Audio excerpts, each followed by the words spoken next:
both humbled and honored to be invited to speak to all the distinguished guests, speakers, candidates, and fellow conservatives. Following the keynote speaker, that's a very big shoes to step on. But I thought if America is going to be enslaved, it probably wouldn't be in the form of those girls that were rescued in the Operation Underground. It probably would be more in the form of the way that I grew up in the communist country. Now I hope that the story that I gave would give you a little more additional motivation in the fight to keep us from falling into that kind of position. So as I grew up in China, we probably didn't know that we didn't have freedom. We just knew that we read newspaper, they're all kind of like coming out of the paper cutter. Every newspaper you read said about the same thing. And if 2 days later the newspaper said, oh, the Communist Party leader's second person in command is now discovered to have been a traitor, we just say, oh yeah, he was a traitor all along. What kind of wisdom our highest leader had now to discover this guy was a traitor? And we just follow suit. And if the highest leader, Mao, had to make a new edit to say, oh, this is the new order to the whole nation, everybody jump out and dancing in the street and say, yeah, we have received another new order. And I only remember that at home, if we ever talk about anything sensitive, or maybe just say, hey, how come we don't have something we have to save up for so long in order to have a bike? Like, it costs about the equivalent of 3 or 4 months' salary, not left over after you spend on your food and housing or everything, but all the salary of the whole family together, 3 or 4 months' salary, to be able to afford one bicycle, basic bicycle. And then we'll save another year for the family to be able to afford maybe a wristwatch. And we never asked those questions why we were in that situation, because if we ever asked, it could have been told by somebody, and then you would be in trouble.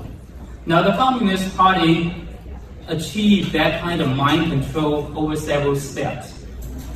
They used crisis, they used noble, ambitious goals to achieve the control. First, the crisis was the Korean War. That's about a year or two after the Communist Party took over, the Korean War broke out. Then, using the threat that the Communist China would have been taken over by the United States, now successfully cleared out any opposition leaders in the land, the counter-revolutionary.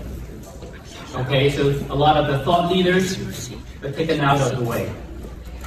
And then in 1957,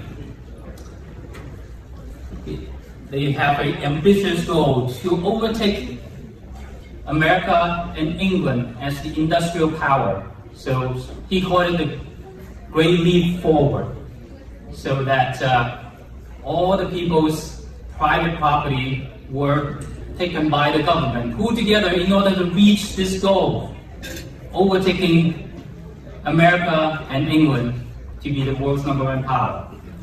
You know what happened? Followed by 3 years of famine. So at least about 30 million people died, a natural death during that 3 years' time. Remember, that was when the so-called actual communist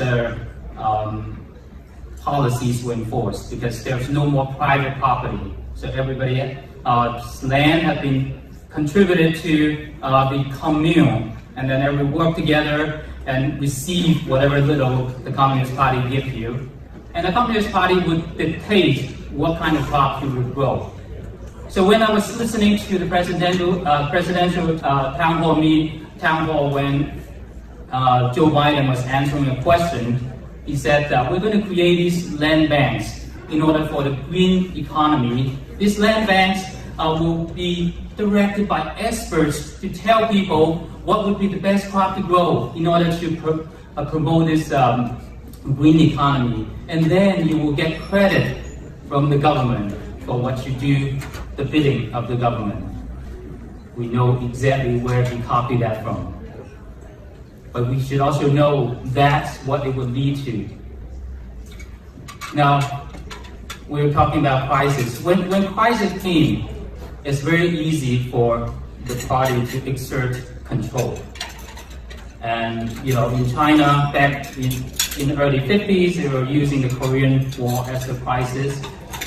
And I'm sure we all experienced since last year the crisis that allowed our dictator-minded leaders to start grabbing more and more power. As I was making known my opinion about the vaccine and the mandates on the social media platforms, I was informed by my employer that the view that you're espousing is contrary to our policy, and therefore it would be necessary for you to remove your affiliation whenever you are speaking with those views.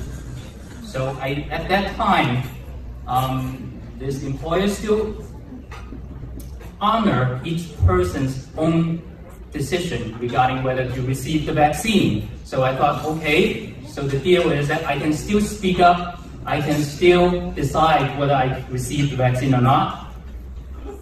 I just need to remove who my employer is on my social media page, on my Facebook page, so I removed that. And I even gave a very flattering post to say that my employer, even though they didn't agree with my opinion, at least they would honor the fact that I have the freedom to say it, and I have my own freedom to choose whether to receive the vaccine, but not for very long.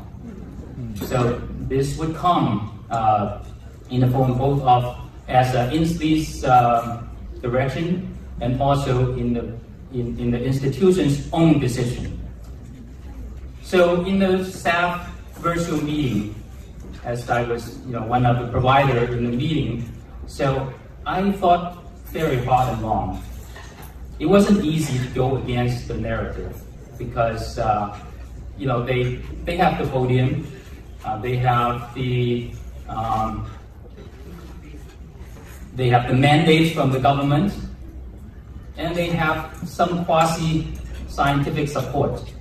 Although, because I know that in order to speak against the narrative I have, we have my own research. So I was armed with data. I know what's happening in Israel. I know what's happening in England. I know that while their vaccine rate is very high, their infection rate is also high. And I know what's happening in India, and I know what's happening in Palestine, places with relatively low vaccine rate still manage to bring that spike down of Delta variant. Therefore, but still, it is a very big decision. There is an element of fear, about being what repercussion it will bring me.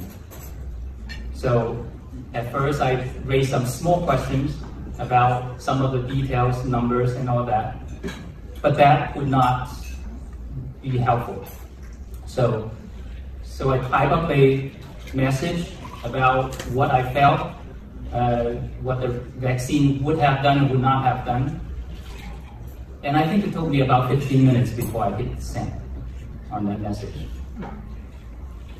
What I want to say is that freedom is worth fighting for. Amen. But there is a lot of fear that we need to overcome.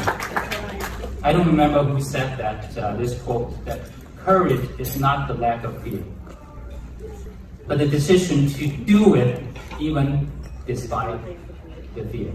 Now, the vaccine is only one of the many ways that the government is trying to take control of our private life.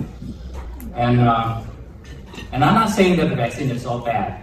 I'm just saying that the mandate to force that onto everybody, and first it would be for the healthcare worker, then it would be all the teachers, and all the students, and probably soon enough it will be for everyone in the society. And they would know whether you had it, when you had it, and whether you got the booster, and maybe the second booster, third booster, and eventually we give up all our rights. How do they use the crisis? In the book of Genesis, there's a story about the famine in Egypt, and many of us are familiar with that. When the famine came, what did the Egyptians say to Pharaoh? Here's our land, here's our cattle. Just take it so we can have our grain. Next time, here's ourselves. Just take it so we can have our grain. When the crisis come, when the severe needs come, which is going to come, with all the economic policies that are being made, we're going to see famine in the land. Or we're going to see that we're going to be deprived of all the convenience that we currently enjoy, because if you don't have that little paper as your passport, you can't go anywhere. But are we going to give up fight for freedom? This is not just giving up a little bit so that we can have our convenience. This is opening up the door so that whatever we enjoy as a free nation will eventually turn into the totalitarian country that I left 30 years ago, when everyone can only open up the newspaper or turn on the TV and see everything being the exact same thing. You don't hear truth anymore. All you hear would be government narrative, propaganda. So I wanted to say, our nation, our liberty is worth fighting for. Amen. Thank you.